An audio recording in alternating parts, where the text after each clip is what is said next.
Thyroid is a butterfly-shaped gland, and it sits right at the base of your neck. The thyroid can cause problems both from overactivity or from underactivity. An underactive thyroid can cause constipation, unexplained weight gain, or fatigue.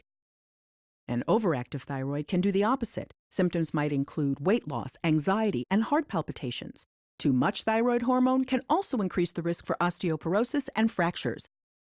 But for people who only have mild abnormalities in their thyroid activity and don't have any of these symptoms, do they also increase their risk for fractures? Can you swallow, please?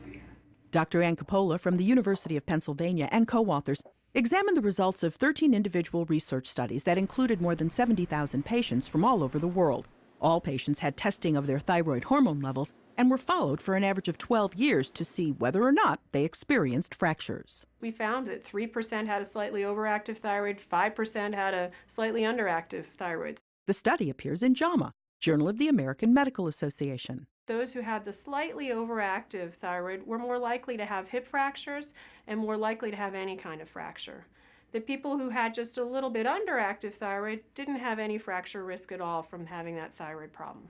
Currently, routine thyroid screening is not recommended. If someone has a slightly overactive thyroid, that's something that needs to be paid attention to. What it suggests is if somebody has an increased risk of fracture from having a slightly overactive thyroid, that perhaps if we were to correct that and treat that, we could prevent fractures.